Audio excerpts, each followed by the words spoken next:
Study IQ IAS, अब तैयारी हुई अफोर्डेबल। नमस्कार दोस्तों, स्टडी IQ देख रहे हैं आप और मैं हूं वरुण जौहरी। आज बात करेंगे 1965 की भारत पाकिस्तान की जंग के बारे में। आपको आज सब कुछ इस बारे में पता चलने वाला है। ये जो जंग थी इसे वर्ल्ड वॉर सेकेंड के बाद, दूसरी वर्ल्ड वॉर के बाद में सबसे बड़ी टैंक बैटल के रूप में देखा जाता है। सबसे बड़ी टैंक बैटल जिसमें सबसे ज़्यादा टैंक्स का यूज़ हुआ था। कई टैंक्स भारत ने पाकिस्तान के नेस्तनाबूद किए थे। ये सब कुछ आज आपको यहाँ पता चलने वाला है। इंडिया पाकिस्तान के बीच की ये वो जंग है जहाँ पे कई सारी ऐसी चीज़ें हुई इंटरनेशनल लेवल पे, जहाँ पे पाकिस्तान को भारत ने कड़ी मात दी है। बहुत बुरी तरह पाकिस्तान वर्ल्ड लेवल पे, इंटरनेशनल लेवल पे, इंटरनेशनल फोरम पे हारा है भारत से। ये आज आपको पता चलने वाला है बैकग्राउंड स्टोरी क्या थी इंडिया पाकिस्तान की लड़ाई की। क्या सोच के पाकिस्तान ने हमला किया था भारत के ऊपर, उसने ऐसी किस तरह की स्ट्रैटेजी बनाई थी, वो कौन सा पॉइंट था जब उसको लगा कि भारत इस समय कमज़ोर है, उस पर हमला करना चाहिए, ये भी आज आपको बताएंगे। ओवरऑल सारी सिचुएशन आपको पता चलने वाली है। पीएम शास्त्री ने उस समय क्या किया था, नेहरू की सडनली डेथ के बाद में भारत में क्या हुआ था, और ये जो कॉन्फ्लिक्ट है वो शुरू किस तरह से हुआ भारत पाकिस्तान का, और फिर ये ख़त्म कहाँ पे जाके होता है, यूएन ने किस तरह से इसमें मध्यस्थता आके बीच में कराई थी। ये सब कुछ आज आपको यहाँ पे पता चलने वाला है। ये वीडियो आपके यूपीएससी GS 1 के लिहाज से बहुत ज़्यादा इंपॉर्टेंट है, पोस्ट इंडिपेंडेंस को कवर करता है यहाँ पे। तो 1965 वॉर का आज ये वीडियो, इस बारे में बात करते हैं। बहुत ही डिटेल रिसर्च के बाद आपके लिए वीडियो लेकर आए हैं। इस वीडियो को पूरा ज़रूर देखिएगा। शुरुआत करते हैं। भारत पाकिस्तान के बीच का ये जो कॉन्फ्लिक्ट है ये 1947 से आज़ादी के बाद से ही शुरू हो गया था, जब पाकिस्तान का जन्म हुआ भारत से अलग होने के बाद में। जम्मू कश्मीर पर कब्जा करने का प्रयास तभी से पाकिस्तान और उसकी फ़ौज कर रहे हैं।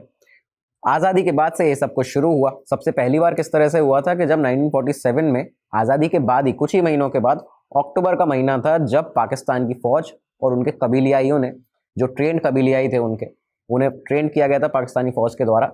इन लोगों ने यहाँ से घुसपैठ करना शुरू किया था कश्मीर में। उस समय कश्मीर के राजा हुआ करते थे राजा हरी सिंह। हरी सिंह ने जब भारत से यहाँ पे मदद मांगी थी, उसके बाद आपको पता होगा हमने एक पूरा वीडियो भी किया इसके ऊपर, आप उसको भी जाके देख सकते हैं सीरीज़ में, डिस्क्रिप्शन में आपको लिंक मिल जाएगा।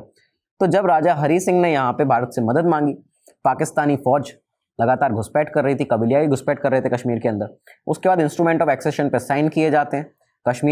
जम्मू कश्मीर को भारत का एक अभिन्न अंग बनाया जाता है, इंटीग्रल पार्ट बना। और इसके बाद हमारी जो फौज थी वो वहाँ पे गई और पाकिस्तान के साथ में एक लंबी जंग चली।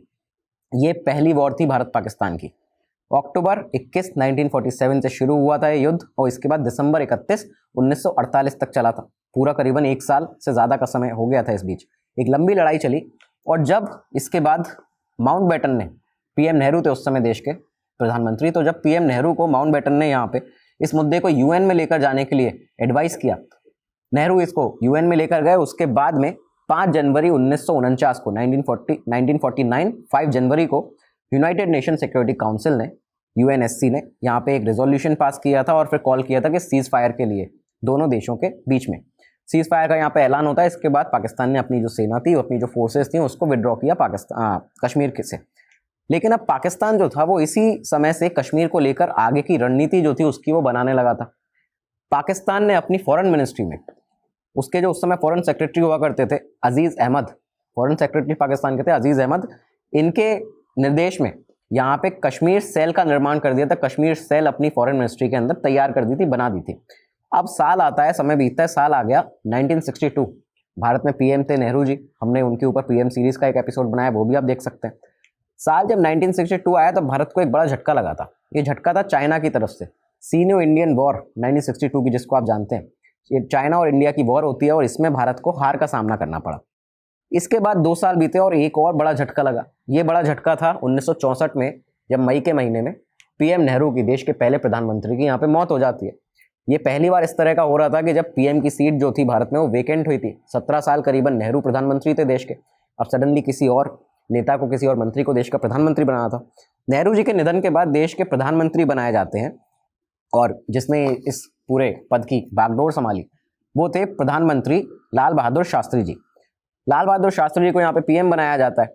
अब एक तरफ आप ये देखिए, इस समय जो वर्ल्ड फोरम पे और पाकिस्तान भी इस चीज़ को बड़े ही एक रौब की तरह देखता था कि भारत के एक तरफ प्रधानमंत्री थे लाल बहादुर शास्त्री, 5 फुट 2 इंच की हाइट, 50 किलो का वजन, धोती कुर्ता पहनते थे, और दूसरी तरफ पाकिस्तान के जो प्रेसिडेंट थे उस समय, जो उसके एक तरह से तानाशाह थे वहाँ पे, वो थे 6 फुट 2 इंच के मिलिट्री जनरल, सूट पहनने वाले अयूब खान, जनरल अयूब खान।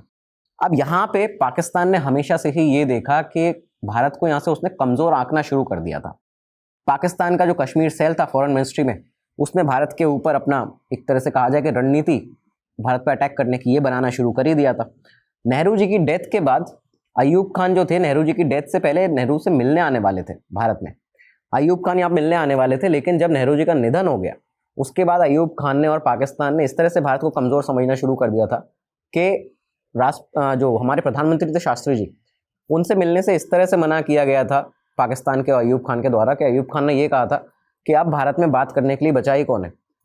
लेकिन यहाँ पे पाकिस्तान सिर्फ ऐसा नहीं था जो शास्त्री जी को कमज़ोर समझने की गलती कर रहा था। भारत में भी कुछ ऐसे शास्त्री विरोधी बहुत से ऐसे नेता थे, ऐसे बहुत से लेफ्टिस्ट थे, कांग्रेस पार्टी में खुद ऐसे रेडिकल्स थे जो शास्त्री जी को कमज़ोर समझते थे। लेकिन यहाँ पे ये पाकिस्तान जो समझ रहा था भारत को कमज़ोर, ये इस तरह से समझ रहा था कि भारत के सामने एक बहुत बड़ी समस्या थी। ये समस्या थी भुखमरी की। 1964 1965 ये वो साल रहे हैं जब भारत में फूड शॉर्टेज थी, फूड क्राइसिस चल रहा था, भुखमरी चल रही थी। और इसी के साथ में 1962 में जो हमारी आर्मी चाइना के साथ में एक वॉर हारी थी, तो पाकिस्तान को ये भी लगता था कि हमारी आर्मी का और भारत के लोगों का जो मोराल है, वो जो मनोबल है, वो बहुत ज़्यादा लो है, वो डाउन है। तो यहाँ पे भारत के सामने एक बड़ी समस्या थी फूड क्राइसिस, और पाकिस्तान इस समय अपने वेस्टर्न अलायंस जो थे उसको मजबूत कर रहा था। तो शास्त्री जी के सामने, भारत के सामने एक बड़ा खतरा हमेशा लगातार पाकिस्तान बना हुआ था। दोस्तों, इस वीडियो में आगे बढ़ने से पहले आपको बता दें, आप लोग जो ये वीडियो देख रहे हैं, अगर आप यूपीएससी सिविल सर्विस एग्जामिनेशन की तैयारी कर रहे हैं, करना चाहते हैं, सिर्फ एक संदेश है आपके लिए, बहुत ही इंपॉर्टेंट संदेश है आपके लिए कि इस वीडियो के डिस्क्रिप्शन में जाके एक बार सारे कोर्सेज यूपीएससी के जरूर देखिएगा। स्टडी आईक्यू के बहुत ही अफोर्डेबल रेट्स में, अफोर्डेबल प्राइजेस में आपके लिए ये कोर्सेज लेके आए हैं, ये बैचेज लेके आए हैं।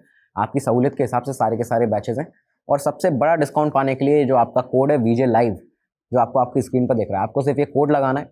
एक बार जाके ज़रूर सारे बैचेज देखिएगा, उनके डिटेल्स देखिएगा, और यकीन मानिए सबसे क्वालिटी स्टडी मटेरियल बहुत अच्छे फैकल्टीज़ के साथ में आपको यहाँ पे दिया जा रहा है। आपकी सहूलियत के हिसाब से टाइम के अकॉर्डिंग सारे बैचेज डिज़ाइन किए गए हैं। तो जाके अपने कोर्सेज को ज़रूर देखिएगा, इस कोड को लगाइएगा, और इसके बाद एक मैक्सिमम आप डिस्काउंट पाएंगे, अपनी तैयारी को मजबूत बनाएंगे। धन्यवाद। तो आगे बढ़ते हैं अपने एपिसोड की तरफ। अब अक्टूबर 1964 की बात है। नॉन अलाइनमेंट जो कंट्रीज़ थी उनका एक कॉन्फ्रेंस होना था, एक समिट था, और इसमें पाकिस्तान क्योंकि नॉन अलाइनमेंट कंट्रीज़ में नाम में नहीं आता था, वो उसका मेंबर ही नहीं था, तो यहाँ पे कोई पॉसिबिलिटी नहीं थी कि शास्त्री जी की मुलाकात अयूब खान से हो जाए, पाकिस्तान से हो जाए। वो ये चाहते थे कि पाकिस्तान के साथ में भारत के संबंध अच्छे रहें, और क्योंकि उन्हें दिख रहा था कि एक खतरा लगातार पाकिस्तान हमारे लिए बना हुआ है, तो वो चाहते थे कि एक पीसफुल हमारा दोनों का बॉन्ड रहे। लेकिन इस बीच में अब ये कायरो में ये जो समिट था वो होना था। शास्त्री जी ने खुद से एक इनिशिएट लिया और कराची पहुंच जाते हैं अयूब खान से मिलने के लिए। कराची पहुंचे, कायरो से लौटते वक्त अयूब खान से मिलने के लिए अयूब खान ने उन्हें वेलकम किया, और प्रेसिडेंट हाउस में कराची में 12 अक्टूबर 1964 को अयूब की और शास्त्री जी की यहाँ पे मुलाकात होती है। अब इस बीच पाकिस्तान की, क्योंकि फॉरेन मिनिस्ट्री में हमने आपको बताया कश्मीर सेल थी जो लगातार अपने अजीज़ अहमद के, जो फॉरेन सेक्रेटरी था, फॉरेन सेक्रेटरी के निर्देशों के बीच उसका पालन कर रही थी लगातार में एक नई स्ट्रैटेजी बनाने के लिए, जो कश्मीर क्वेश्चन था पाकिस्तान के खिलाफ के सामने, उसके बारे में कुछ ना कुछ करने के लिए। यहाँ से अब क्या हुआ कि जब ये मीटिंग हुई थी पहली अयूब और शास्त्री जी की, शास्त्री जब वापस लौटे तो उन्होंने अपने कैबिनेट के सारे मंत्रियों को और सीनियर जो ऑफिसर्स थे गवर्नमेंट के, हमारे सरकारी मशीनरी के सारे ऑफिसर्स को इकट्ठा किया। उनको उस मीटिंग के बारे में, पहली मीटिंग के बारे में पाकिस्तान के साथ में अपनी बताना शुरू किया। उन्होंने बताया था कि किस पॉइंट्स पर डिस्कशन हुआ है। पहला पॉइंट ये था कि हमारी भारत की कोई डिज़ायर इस तरह की नहीं है, हम कुछ इस तरह का नहीं चाहते हैं कि हम पाकिस्तान का 1 इंच भी जो उसका पार्ट है वो भारत ले। दूसरा था कि हम चाहते हैं कि पाकिस्तान, क्योंकि हमारा एक पड़ोसी है, भारत के अंदर से ही उसका जन्म हुआ एक तरह से, तो पाकिस्तान जो है वो प्रोग्रेस करे, वो अपनी सक्सेस की तरफ बढ़े, हम ये भी चाहते हैं। और हम साथ में ये भी बिल्कुल नहीं चाहते हैं कि पाकिस्तान भारत के किसी भी मैटर में, ख़ासतौर पर कश्मीर में, कभी भी इंटरफेरेंस करे, क्योंकि कश्मीर भारत का एक इंटीग्रल पार्ट है। ये 3 बातें थी, ये शास्त्री जी अपनी कैबिनेट को यहाँ पे ब्रीफ कर रहे थे। दूसरी तरफ पाकिस्तान में क्या था कि इस मीटिंग के बाद में अयूब ने भारत का जो सवाल था कि भारत से अब रिश्ते किस तरह के रखने हैं, इसकी पूरी रिस्पॉन्सिबिलिटी और इसका पूरा जिम्मा दे दिया था उस समय के जो फॉरेन मिनिस्टर थे पाकिस्तान के, जुल्फ़िकार अली भुट्टो। जुल्फ़िकार अली भुट्टो को ये पूरा उन्होंने जिम्मा दे दिया था, और वो रावलपिंडी लौट चुके थे। रावलपिंडी लौटने के बाद भुट्टो को सारा जिम्मा देने के बाद में, ख़ास तौर पर कश्मीर का जो इशू है वो उसे सॉल्व करने के लिए अयूब खान ने दे दिया था उसे जिम्मेदारी। यहाँ पे अब क्या होता है कि कश्मीर सेल जो थी उन्होंने एक कंक्लूजन निकाला कि जो नया प्रधानमंत्री है भारत का, ये भी हमारे जो कश्मीर का मुद्दा है इस पर नरम नहीं होने वाला है, और इसकी वजह से अब हमें स्ट्रिक्ट एक कोवर्ट ऑपरेशन कुछ करने चाहिए भारत के ऊपर, भारत के अगेंस्ट में हमें हमला करना चाहिए बेसिकली कश्मीर के लिए, कश्मीर इशू के लिए। बेसिकली यहाँ पे ये लोग ये समझ रहे थे कि चाइना से हारने के बाद में जम्मू कश्मीर पाकिस्तान के लिए एक इजी एक्सेस हो जाएगा, क्योंकि जो आर्मी है भारत की वो कमज़ोर है, उसका मोरल डाउन है, और ये हमें एक बहुत अच्छा हमारे लिए अवसर है कश्मीर को हड़पने का, एक तरह से उसको अपनाने का, वो हमारे पास आ जाए। पाकिस्तान सिर्फ अपने दम पर ये सब नहीं कर रहा था। बेसिकली बात ये है यहाँ पे कि चाइना जो था उसको भी पाकिस्तान का पूरा पूरा उसने सपोर्ट पाकिस्तान को दे रखा था। फरवरी 1964 में चाइना के जो प्रीमियर थे चाओ इन लाई, उनका जाना होता है पाकिस्तान। इसके बाद में एक बार फिर से उनकी विजिट होती है जून 1965 में, सेम इसी दौरान जब भारत पाकिस्तान के बीच में वॉर की सिचुएशन बन रही थी, एक बार फिर से वो गए पाकिस्तान। और इसके बाद में मार्च में, इससे पहले ही अयूब खान भी एक बार चाइना विजिट करके आए थे। अयूब खान पाकिस्तान का पहला प्रेसिडेंट था जो कि चाइना विजिट करके आया था, और वहाँ पे जाके बातचीत जो हुई थी वो ये हुआ था कि एक फ्रेंडली म्यूचुअल कोऑपरेशन होगा दोनों देशों के बीच में, चाइना और पाकिस्तान के बीच में, और इसके साथ ही चाइना जो है वो फुल सपोर्ट करेगा पाकिस्तान को भारत के विरोध, मतलब पाकिस्तान भारत को अटैक करने के लिए जो सपोर्ट है वो चाइना से लगातार ले रहा था। पाकिस्तान की कश्मीर सेल जो थी उसने दो प्लान्स बनाए, दो कोवर्ट ऑपरेशन इस तरह के, एक का नाम रखा ऑपरेशन जिब्राल्टर, दूसरे का नाम रखा ऑपरेशन ग्रैंड स्लैम।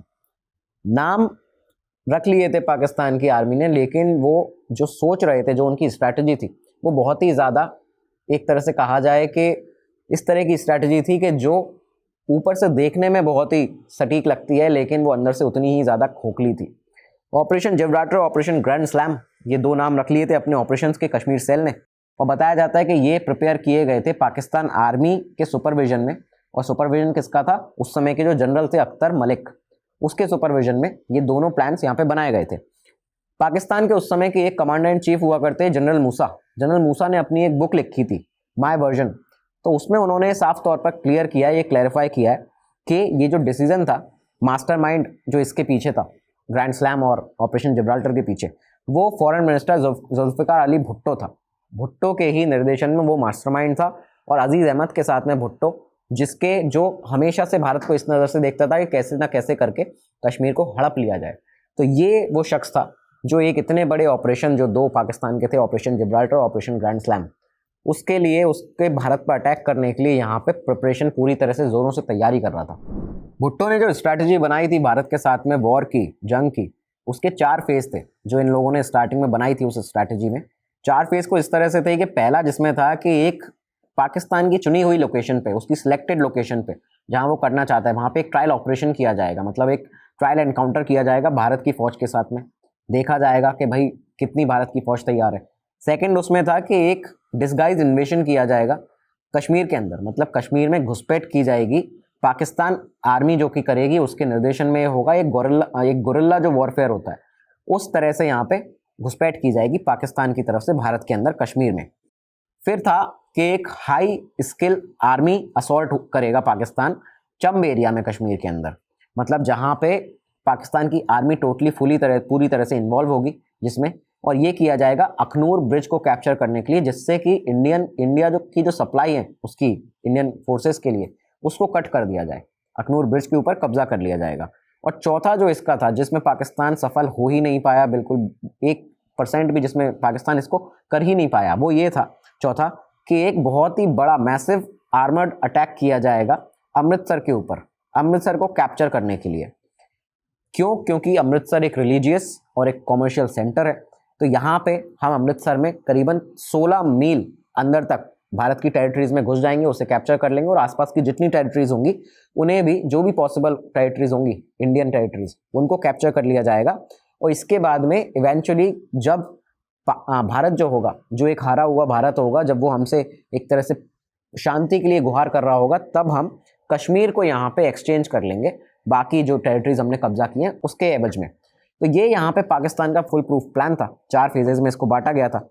अब अयूब के सामने पाकिस्तान का जो प्रेसिडेंट था अयूब खान, उसके सामने ये जो पॉइंट्स बताए गए थे जुल्फिकार अली भुट्टो और अजीज़ अहमद के द्वारा, जनरल अख्तर के द्वारा, वो ये थे कि इन लोगों ने किस तरह से उसे कन्विंस किया था कि हम भारत के ऊपर जीत पूरी तरह से दर्ज कर सकते हैं, इस समय ये सही मौका है भारत पे अटैक करने का। भुट्टो अजीज ने ये बताया था कि पहला पॉइंट इस तरह का था कि एक तो भारत का जो प्राइम मिनिस्टर है वो इस समय खुद ही अपना एक धरातल ढूंढ रहे हैं, भारत के अंदर एक नए प्राइम मिनिस्टर हैं, एक अनस्टेबल सिचुएशन में भारत है, ये पहला पॉइंट था। दूसरा था कि इकोनॉमिकली भारत के अंदर बहुत सारी शॉर्टेजेस चल रही हैं, डिफिकल्टीज समस्याएं चल रही हैं। सबसे बड़ी समस्या यहाँ पे फूड शॉर्टेज की है, जिसके लिए पूरा भारत भुखमरी से इस समय जूझ रहा है। ये सही समय है भारत पर अटैक करने का। तीसरा इनका था कि चाइना जो है, जो चाइना के साथ में 1962 में वॉर हुई है, तो उससे भारत के लोगों का प्लस उनकी आर्म फोर्सेस का मोरल डाउन है, वो लोग उतने ज़्यादा तैयार नहीं है लड़ाई के लिए, तो ये सही समय है भारत के ऊपर अटैक करने का। फिर इनका था कि पाकिस्तान जो है उसके पास दोनों वॉरफेयर्स में, मतलब लैंड वॉरफेयर और एरियल वॉरफेयर में, दोनों तरीके से वो सुपीरियर है, वो बड़ा है भारत से इस समय, क्योंकि भारत के पास में उसके पैटर्न टैंक्स का और सेबर जेट्स का, इस समय पाकिस्तान के पास आपको बता दें सेबर जेट्स भी थे, पैटर्न टैंक्स भी थे, जो कि उस समय भारत के पास नहीं हुआ करते थे। तो पाकिस्तान के पास ये दोनों थे, तो वो साफ तौर पर ये समझ रहा था कि इंडियन आर्मी या भारत हमारा मैच नहीं कर सकता इसमें, वो हमारे सामने कहीं नहीं टिक सकते। इसी के साथ उसके पास जो सबसे बड़ा पॉइंट जो पाकिस्तान लेके चल रहा था वो ये था कि चाइना जो है वो इस समय पाकिस्तान का एक बहुत ही अच्छा दोस्त बन चुका है और चाइना भारत का दुश्मन है। चाइना भारत पे अटैक कर सकता है, तो ये भी भारत को खतरा है, और इसकी वजह से, इस खतरे की वजह से, जो चाइनीज़ थ्रेट है इंडिया को, इसकी वजह से चाइनीज़ बॉर्डर से अपनी आर्मी को भारत नहीं हटा पाएगा। पाकिस्तान अगर अटैक करता है तो पाकिस्तान के जो बॉर्डर्स हैं भारत के साथ में, वहाँ पे अपनी चाइनीज़ बॉर्डर से वो अपनी आर्मी को डिप्लॉय नहीं कर पाएगा, क्योंकि उसे चाइना से भी खतरा रहेगा अटैक का। तो ये यहाँ पे एक बड़ा पॉइंट था। और इसके बाद आखिरी जो इन्होंने पॉइंट बताया था वो ये था कि भारत जो है वो अपनी डिफेंस कैपेबिलिटीज़ जो हैं, अपने डिफेंस है उसको बिल्ड कर रहा है लगातार, लेकिन आने वाले सालों में वो बिल्ड हो पाएगा। पर इस समय पाकिस्तान का जो डिफेंस है वो ज़्यादा बेटर है, और ये हमारे लिए अपॉर्चुनिटी है कि जब जो फेवर सिचुएशन है वो पाकिस्तान के फेवर में है और पाकिस्तान इस वॉर में हार नहीं सकता। तो आप ये देख सकते हैं कि जनरल मूसा ने भी और खुद इस पूरे प्लान में जो हमने आपको बताया, इसमें अमृतसर के ऊपर भी कैप्चर करना चाहते थे, अमृतसर को भी ये कैप्चर करना उस समय पाकिस्तान 65 में चाहता था। और जनरल मूसा ने खुद, पाकिस्तान का जो जनरल था, कमांडर इन चीफ, उसने अपनी उस बुक के अंदर, माय वर्जन में, पूरी तरह से एक स्टेटमेंट दिया है कि पाकिस्तान अमृतसर के ऊपर भी वहाँ पे उस समय कैप्चर करना चाह रहा था इस वॉर के अंदर। अब क्योंकि जुल्फ़िकार अली भुट्टो ने, अजीज़ अहमद ने अयूब खान को, प्रेसिडेंट ऑफ पाकिस्तान को, यहाँ पे तैयार कर लिया था, कन्विंस कर लिया था अटैक के लिए भारत के ऊपर। अयूब को अपने ऑपरेशंस को जांचना था, तो जो इनका पहला फेज़ था कि ये किसी लोकेशन को सिलेक्ट करेंगे भारत के अंदर, इन्होंने लोकेशन यहाँ पे सिलेक्ट की run of Kutch. Run of Kutch वो इलाका जो 80 किलोमीटर चौड़ा, करीबन 515 किलोमीटर लंबा एक स्ट्रैच है, लैंड स्ट्रैच है, जहाँ पे जो सिंध, पाकिस्तान के सिंध और इसके भारत के गुजरात के बीच का एक स्ट्रैच है। तो यहाँ पे ये अपनी आर्मी को यहाँ पे घुसपैठ इन लोगों ने करना शुरू कर दी। पाकिस्तान की सेना ने रन ऑफ कच्छ में हमला करना शुरू किया। हमला किस तरह से करना शुरू किया कि 6 से 8 मील करीबन अंदर घुसा है भारत की टेरिटरी के अंदर। आर्मी यहाँ पे भारत की इससे अलर्ट पर आ गई। हमारी आर्मी ने भी इनको रिटेलिएट किया, यहाँ से उन पर अटैक करना शुरू किया। अब पाकिस्तान ने क्या किया था कि पेट्रोलिंग शुरू की थी शुरुआती दौर में रन ऑफ कच्छ के अंदर, इंडियन टेरिटरीज में। जनवरी 1965 की ये बात है, पेट्रोलिंग शुरू कर दी। इसके बाद में अटैक्स करना शुरू कर दिए इंडियन पोस्ट के ऊपर। ये किस तरह से कर रहा था पाकिस्तान के, पहले इसमें बॉर्डर जो पुलिस थी दोनों तरफ की, दोनों देशों की, वो इन्वॉल्व थी, और देखते ही देखते कुछ ही दिनों के अंदर दोनों देशों की आर्मी इस पूरे ये जो एक तरह से घुसपैठ थी पाकिस्तान की तरफ से, इसमें इन्वॉल्व हो गई। पाकिस्तान ने अपना ऑपरेशन डेजर्ट हॉक लॉन्च कर दिया रन ऑफ कच्छ में। डेजर्ट हॉक को लॉन्च किया और कई सारे जो इंडियन पोस्ट थे उनको कैप्चर कर लिया। कौन से पोस्ट थे इस तरह के जिनको कैप्चर किया गया था? कांजरकोट फोर्ट जो है उसके बॉर्डर एरिया के पास में ऐसे कई सारे पोस्ट थे भारत के, उसको कैप्चर कर लिया। जब ये भारत ने, आर्मी ने देखा तो 50 पैरा जो हमारी थी उसने यहाँ से मूव करना शुरू किया कांजरकोट फोर्ट के उन एरियाज़ की तरफ। वहाँ पे जब हमारी आर्मी ने इन पर अटैक करना शुरू किया तो पाकिस्तान ने अपनी जो आर्मर्ड टैंक डिवीज़न थी उसको स्ट्रॉन्ग कर दिया, वहाँ पे टैंक्स को उन्होंने सामने ले आए। और इसी के साथ पाकिस्तान ने 4 और जो पोस्ट थे उन पे भी हमला करना शुरू कर दिया, उन्हें कैप्चर करना शुरू कर दिया। वेगो कोट, बियर बेट और इस तरह के जो बाकी पोस्ट थे हमारे रन ऑफ कच्छ में, उनके ऊपर पाकिस्तान ने यहाँ पे कैप्चर करना शुरू किया। लेकिन यहाँ यूके ने यहाँ पे इसके बाद जो मीडिएशन किया था, यूके के मीडिएशन से कच्छ एग्रीमेंट जो था उस पर साइन होते हैं, म्यूचुअल रिलेशंस दोनों देशों के बीच में बने रहे, शांति बनी रहे। इसकी वजह से यहाँ पे जो मीडिएशन था यूके का वो हुआ। इंडिया ने सीज फायर पर एग्री किया, भारत ने अपनी सेना को पीछे लिया, पाकिस्तान ने इसके बाद अपनी सेना को पीछे लिया। ये 1 जुलाई 1965 की बात है जब कच्छ एग्रीमेंट पर साइन हुआ। लेकिन अयूब खान यहाँ से अपना जो इसका ट्रायल ऑपरेशन ये करना चाह रहे थे, जो इन्होंने किया भी रण ऑफ कच्छ में, उससे ये समझ चुका था कि भारत इस समय कमज़ोर है। उनको ये लग रहा था कि भारत यहाँ पे कमज़ोर है, जबकि भारत ने यहाँ पे कच्छ एग्रीमेंट पर साइन इसलिए किया था क्योंकि भारत के जो पीएम थे शास्त्री जी और हम यहाँ पे वॉर करना नहीं चाहते थे। हम चाहते थे पाकिस्तान के साथ में जो हमारे रिलेशन है वो पीसफुल रहे। वो इसके बाद अयूब खान ने क्या किया कि अपने जो 2 ऑपरेशंस थे उसको लॉन्च करने के लिए यहाँ पे तैयारी पूरी कर ली।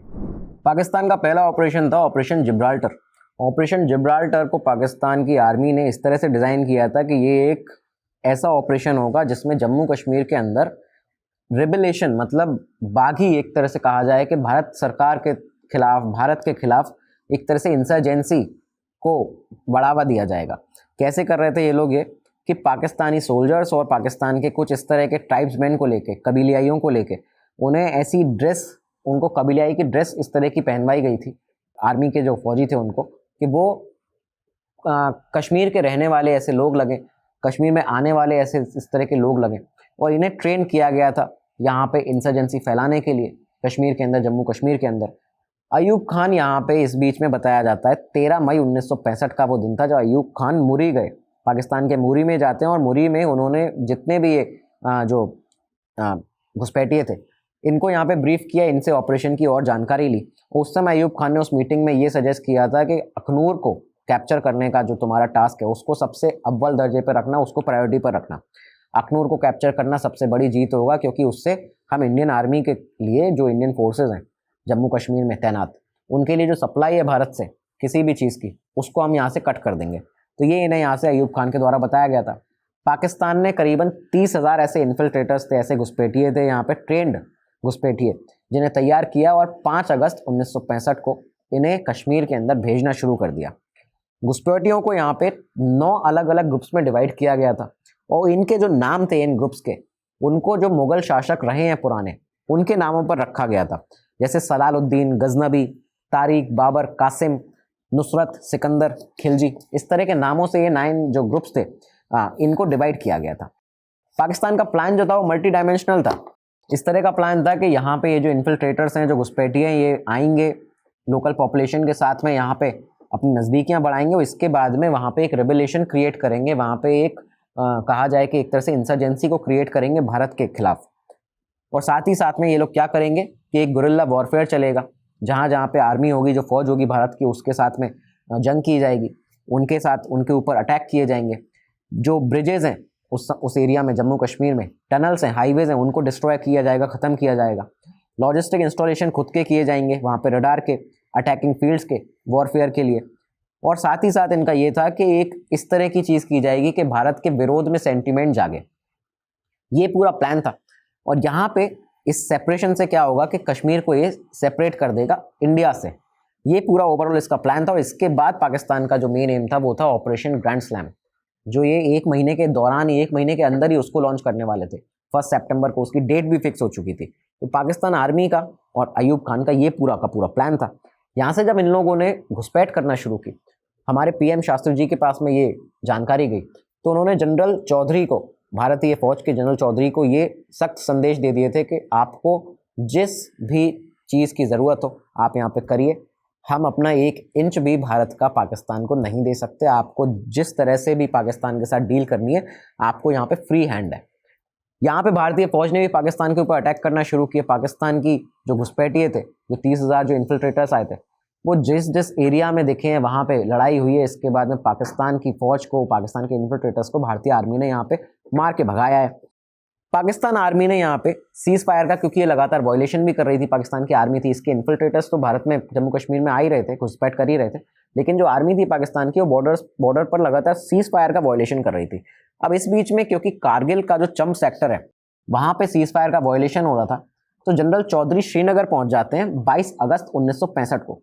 22 अगस्त 1965 को जनरल चौधरी श्रीनगर पहुंचे।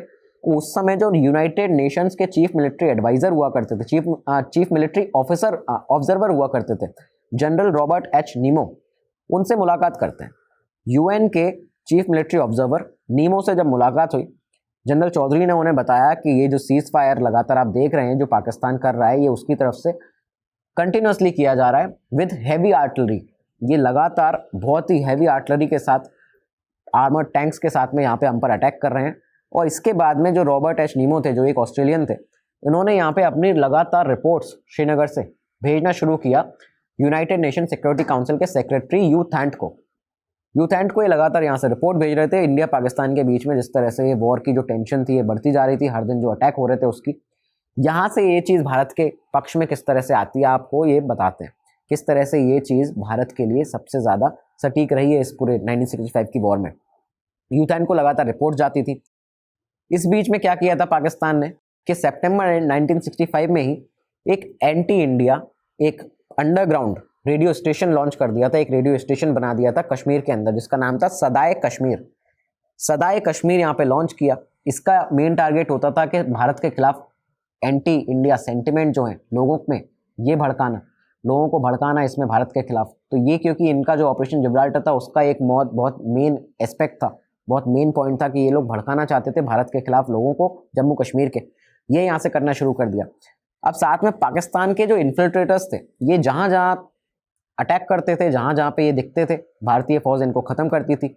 स्टार्टिंग के फेज़ में ही 1100 पाकिस्तानी इन्फिल्ट्रेटर्स को भारतीय फौज ने मार गिराया। स्टार्टिंग का फेज़ ये था।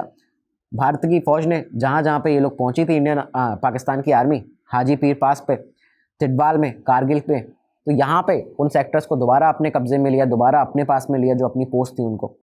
ऑपरेशन जिब्राल्टर टोटली पूरी तरह से यहाँ पे फेल होता हुआ दिखा। ऑपरेशन जिब्राल्टर जब फेल हुआ है तो क्योंकि 1 महीने के ड्यूरेशन में अगला ऑपरेशन ग्रैंड स्लैम पाकिस्तान जिसकी तैयारी करके बैठा था, जिसमें खुद पाकिस्तान की जो आर्म फोर्सेस थी, जो खुद की उसकी आर्मी थी, वो एक मैसिव अटैक करने वाली थी भारत के ऊपर, आर्मी के ऊपर। ये यहाँ से उसको जनरल अयूब खान ने हरी झंडी दिखा दी 1 सितंबर 1965 को। और इसके बाद एक बहुत बड़ा अटैक किया जाता है चम सेक्टर के ऊपर जम्मू कश्मीर में, अखनूर ब्रिज को कैप्चर करने के लिए, जिससे कि सप्लाईज जितनी भी हैं भारत से हमारी फोर्सेस के लिए वो सारी वहाँ से काट दी जाएं।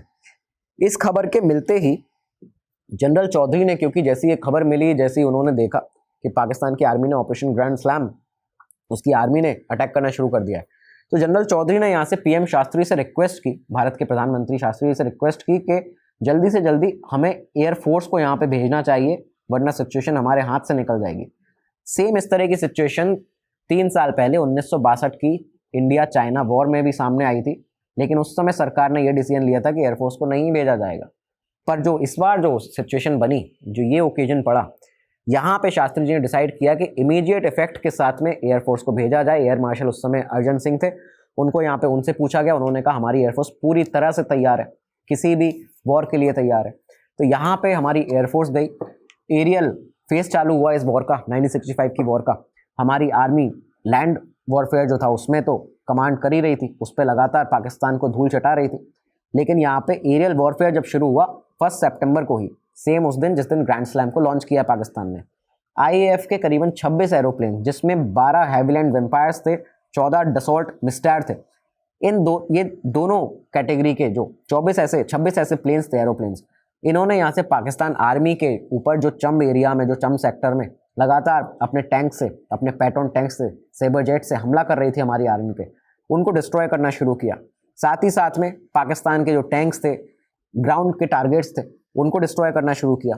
और साथ में इंडियन एयरफोर्स ने यहाँ पे कई सारे अटैक्स किए, पाकिस्तान के जो एयर बेसेस जो उसने बना लिए थे इतने समय में, इन 2 महीने के अंदर, उन पर, रेलवे यार्ड्स पर, लॉजिस्टिक रडार साइट्स पर। और जो टैंक्स थे, जो ऐसे टैंक्स थे जो कि एक ट्रेन में जा रहे थे, तो उस ट्रेन के ऊपर भी यहाँ से हमारे उन एरोप्लेन्स ने अटैक किया पाकिस्तान के। एक पूरी ट्रेन थी जिसमें जो पेट्रोन टैंक्स थे उनको लेके पाकिस्तान यहाँ से निकल रहा था, पाकिस्तान से भारत वो बॉर्डर पर भेज रहा था, तो उस ट्रेन को भी यहाँ पे डिस्ट्रॉय कर दिया। ये पूरा हमारी एयरफोर्स ने किया था उस समय। अब लेकिन ये ग्रैंड स्लैम जो था, ये भी पाकिस्तान के लिए एक तरह से फेलियर ही साबित हुआ। ये चल रहा था, इसको कर चुका था पाकिस्तान एक दिन पहले, 1 तारीख को। 3 तारीख की बात है, पीएम शास्त्री ने जब ये देखा कि अब ये स्थिति जो है पाकिस्तान ने इसमें हद अपनी पार कर दी है, तब यहाँ से 6 सितंबर को उन्होंने एक ऐसा गो अहेड दिया था, एक ऐसे डिसीजन पर जिसको इतिहास का सबसे बड़ा डिसीजन कहते हैं। यहाँ से शास्त्री जी ने ये कह दिया था हमारी आर्मीज को कि आप अब लाहौर के ऊपर मार्च कर दीजिए, आप लाहौर में घुस जाइए। लाहौर में ले जाइए और वहाँ पे जाके कई सारे ऐसे जो पोस्ट हैं उनको कैप्चर कर लीजिए, लेकिन ये ध्यान रखिएगा कि लाहौर के लोगों के ऊपर, लाहौर के लोगों को इसमें कोई भी क्षति ना पहुंचे। ये पहला ऐसा डिसीजन था जब इंटरनेशनल बॉर्डर्स को क्रॉस करने के लिए किसी प्रधानमंत्री ने कहा है भारत के, शास्त्री जी ने ये किया। इसके बाद हमारी जो आर्मी थी, क्योंकि वो पूरी तरह से तैयार थी, आर्मी ने यहाँ पे घुसना चालू किया पाकिस्तान के अंदर। अब ये चीज़ किस तरह से हुई थी आप ये समझिए। बेसिकली ये किया इसलिए जा रहा था कि लाहौर और सियालकोट के जो सेक्टर हैं उनके ऊपर उन पर कब्जा करे इंडियन आर्मी, जिससे चंब और जौरियन सेक्टर में जहाँ पे ये लोग घुसे हुए हैं पाकिस्तान की आर्मी, उनके इन्फिल्ट्रेटर्स, वहाँ से उन्हें पीछे भगाया जाए, उनका जो मोरल है, जो उनकी एक पोटेंशियल है, उसको कम किया जाए, जिससे पाकिस्तान की आर्मी कमज़ोर पड़े। और साथ में जो जिन सेक्टर्स पे हम कब्जा करेंगे पाकिस्तान के लाहौर के अंदर, सियालकोट में, आगे जाके उन्हें वॉर नेगोशिएशंस में पोस्ट वॉर के बाद में उसमें यूज़ किया जाएगा। भारत की आर्मी जीटी जो रोड एक्सेस है वहाँ से जो हमारी 3 जाट रेजिमेंट है वो यहाँ से घुसना शुरू करते हैं, और जिसको लीड कर रहे थे लेजेंडरी जो कर्नल थे डेस्मोंड हाइडे, वो उसको लीड कर रहे थे। यहाँ से हमारी इकोगिल कैनाल से ये फौज ने घुसना शुरू किया डोगराई को क्रॉस किया। उसके बाद में ये बाटापोर पहुँचते हैं, और बाटापोर ये वो जगह है जो कि लाहौर के आउटस्कर्ट्स पर पड़ती है, मतलब लाहौर के एक तरह से बॉर्डर्स पर ये जगह आती है बाटापोर। ये यहाँ पे पहुँचते हैं। हमारी आर्मी एक बार में हमारे पीएम के निर्देश पर लाहौर तक पहुँच चुकी थी। वहाँ पे जाके आर्मी ने अपनी लड़ाई चालू की। पाकिस्तान ने हैवी आर्टिलरी से, एरियल वॉरफेयर से हमारी आर्मी पर अटैक करना शुरू किया। पाकिस्तान बहुत ही भारी गोलाबारी लगातार कर रहा था, लेकिन जो हमारे जाट रेजिमेंट थी, हमारी 3 जाट रेजिमेंट, यहाँ पे उन्होंने अपनी पकड़ जो थी उसको बरकरार रखा। ये सब जो भारत ने किया था, इसकी ओवरऑल एक स्ट्रैटेजी जो थी वो ये थी, जो हमने आपको बताया, कि जिससे हम जो हमारा दूसरे जो चम सेक्टर है उनके ऊपर से पाकिस्तान के जो पकड़ है उसको कमज़ोर कर पाए। यही हुआ यहाँ पे, इसी तरह की चीज़ हुई। और पहली बार ये जो हमारी वन कॉर्प्स ने सियालकोट सेक्टर में अपना एक बार फिर से अपनी पकड़ बनानी चालू की। सियालकोट सेक्टर में पाकिस्तान के यहाँ पे हमारी वन कॉर्प्स ने अपना ऑफेंसिव अटैक अपनाया। उसके बाद क्या हुआ कि जिससे कि चम सेक्टर में जो दबाव था पाकिस्तान का वो कम हो गया, पाकिस्तान की लड़ने की क्षमता जो थी वो कम हो गई। पाकिस्तान के इस समय तक बहुत ही बड़े पैमाने पर डिस्ट्रक्शन उसके टैंक्स के, उसके जवानों के हो चुके थे। कई सारे जवान उसके मार दिए गए थे, टैंक्स को ख़त्म कर दिया गया था, सेबर जेट्स को ख़त्म कर दिया गया था। जो पाकिस्तान ने एक्सेप्ट किया है वो ये है नंबर कि 22 पैटर्न टैंक्स भारत के तरफ से उसके ख़त्म कर दिए गए पाकिस्तान के। इसके बाद में चंब जौरियन जो सेक्टर था वहाँ पे जो सिचुएशन थी उसको भारतीय आर्मी ने 10 सितंबर तक पूरी तरह से स्टेबलाइज कर दिया था। और पाकिस्तान के ये जो दोनों ऑपरेशन थे, पहले ऑपरेशन जिब्राल्टर, उसके बाद ऑपरेशन ग्रैंड स्लैम, ये दोनों ही पूरी तरह से विफल हो चुके थे। अब इस बीच में, क्योंकि आपको हमने बताया था कि जो यहाँ पे जनरल रॉबर्ट एच नीमो थे, यूएन के जो मिलिट्री ऑब्जर्वर थे, वो यहाँ पे लगातार अपनी रिपोर्ट्स भेजते थे यूएन के सिक्योरिटी काउंसिल के सेक्रेटरी यूथैंट को। तो यहाँ पे ये जो रिपोर्ट थी, इसके बाद में यूथैंट ने, क्योंकि यूएन की इस पर नज़र थी भारत पाक के बीच में जो लड़ाई चल रही थी 65 की, तो यूथैंट ने यहाँ पे बहुत से अपने एफर्ट्स किए दोनों मुल्कों के बीच में पीस, शांति वार्ता कराने का, शांति लाने का।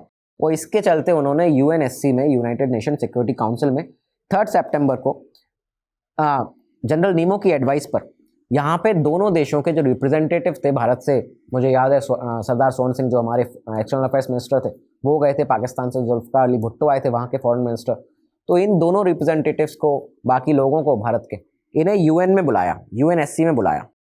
इस दौरान एक वाक्य जो हमने अपनी पीएम सीरीज़ में भी शेयर किया है आपके साथ में, आप उसको भी देख सकते हैं। उसमें आप ये भी देख सकते हैं कि पीएम शास्त्री ने 1965 वॉर के दौरान किस तरह से अपना कार्य किया था और किस निडरता के साथ में उन्होंने काम किया था बॉर्डर पर भी हमारे जवानों को एक तरह से उनका मनोबल बढ़ाने में और हमारे देश का मनोबल बढ़ाने में। तो आप उस सीरीज़ में ये भी देख सकते हैं। तो खैर यहाँ पे हुआ क्या था, जब ये लोग यूएन पहुंचे थे, कि ये पहली बार था कि जब पाकिस्तान जो था वो यूएन में भारत की जो इमेज थी उसको टार्निश करने की कोशिश कर रहा था। पाकिस्तान का ये कहना था कि ये जो अटैक हो रहे हैं ये लगातार भारत ने हम पर किए हैं, हमने अपनी सीमा को नहीं लांघा है।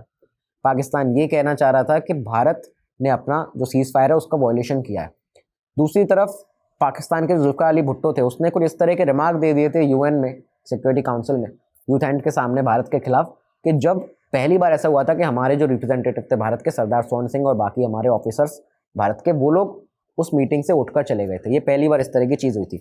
तो लेकिन खैर यहाँ पे हुआ क्या यूनाइटेड नेशन सिक्योरिटी काउंसिल में कि भारत के लिए यूटेंट का ये एक नज़रिया बना कि भारत ने जो है वो जवाबी हमलों के मामले में संयम बरतने के लिए अपील की उन्होंने भारत से। भारत इस पर स्वीकार भी कर लिया भारत ने, और उन्होंने साथ में ये भी कहा कि पाकिस्तान जो है उससे हमें कोई आश्वासन नहीं मिला इस तरह का यूएनएससी में। ये बात यहाँ पर हुई। इसके साथ ही ये पता चला यहाँ से कि यूटेंट जो है वो ये आश्वस्त हो चुके थे पूरी तरह से कि ये जो समस्या है, जो 1965 वॉर है, जिसकी जड़ जो है वो पाकिस्तान है। पाकिस्तान ने यहाँ से, पाकिस्तान इस समस्या का पूरी कारण है। भारत पाकिस्तान के बीच में ये जो वॉर हो रही है इसका। तो वर्ल्ड फोरम पर पाकिस्तान जो इंडिया की इमेज को टार्निश करने की कोशिश कर रहा था उसमें नाकाम हो जाता है। 4 सितंबर का दिन आता है, 4 सितंबर 1965 की बात है, जब यूनाइटेड नेशन सिक्योरिटी काउंसिल ने रिजोल्यूशन 209 और 210 के तहत सीज फायर को यहाँ पे कॉल किया। कहा कि दोनों देशों से कि आप सीज फायर करिए। दोनों गवर्नमेंट से पूछा देशों की कि आपको फुली जो कॉर्पोरेटिव, आपको एक कॉर्पोरेट करना पड़ेगा पूरी तरह से UNMOGIP के साथ में। UNMOGIP क्या है? United Nations military observer group in India and Pakistan. उनके साथ में आपको पूरी तरह से कॉर्पोरेट करना पड़ेगा, क्योंकि हमारे जो मिलिट्री ऑब्जर्वर हैं वो आपके दोनों देशों में वहाँ पे जो उनकी रिपोर्ट थी उसको लगातार हमारे पास भेज रहे थे। उसके तहत हमने निष्कर्ष निकाला है कि पाकिस्तान जो है इसकी वजह से ये कार्रवाई पूरी शुरू हुई है, और साथ में यहाँ पे आपको अब सीज फायर करना पड़ेगा। दोनों देशों को ये मानना पड़ेगा। 7 सितंबर से 16 सितंबर तक ये वो टाइम था 1965 में जब यूटेंट खुद यूनाइटेड नेशन के सिक्योरिटी जो सेक्रेटरी जनरल थे, यूटेंट खुद इंडिया आए, पाकिस्तान आए। दोनों देशों को इन्होंने विजिट किया, और इन सारे दिनों में उनका ये एक नज़रिया बन चुका था कि 16 सितंबर को जब उन्होंने अपनी रिपोर्ट पेश की है सिक्योरिटी काउंसिल में, तो उन्होंने ये बताया कि जो पाकिस्तान है उससे अयूब से हमें 3 बार मिलना पड़ा। उसके बाद में ये सीज फायर के लिए माने हैं, और इसके बाद जो भारत है, भारत पहले से ही हमारे साथ में था, भारत सीज फायर के लिए मान चुका था। शास्त्री जी क्यों माने थे सीज फायर के लिए? क्योंकि उनका ये कहना था कि पाकिस्तान जो वर्ल्ड फोरम पे चाह रहा था कि इंडिया की इमेज को टार्निश करना, चाइना से भी पाकिस्तान लगातार हेल्प ले रहा था, ये भी एक्सपोज हो गया पाकिस्तान यूएन के सामने, ये वो चाह रहे थे। तो ये एक भारत के लिए बड़ी जीत थी, और साथ ही साथ में जो कश्मीर के अंदर वो इंसर्जेंसी फैलाना चाह रहा था उसमें वो नाकाम हो गया। तो ये पूरी तरह से एक बड़ी जीत भारत के लिए थी, इसलिए शास्त्री जी ने इस पर सीज फायर पे एग्रीमेंट दिया। और ये कहा गया यूएन की तरफ से 20 सितंबर को फाइनली कि रिजोल्यूशन 211 के तहत आपको यहाँ पे जो सीज फायर है उसको सुबह 7 बजे से कर दिया जाएगा। 22 सितंबर से सुबह 7 बजे से सीज फायर यहाँ पे लागू कर दिया जाएगा, और इसके साथ में जो भी आपके आर्मीज हैं दोनों देशों की, उनको 5 अगस्त 1965 तक से पहले वो जिस पोजीशन पे थे उन पे आपको ले जाना पड़ेगा।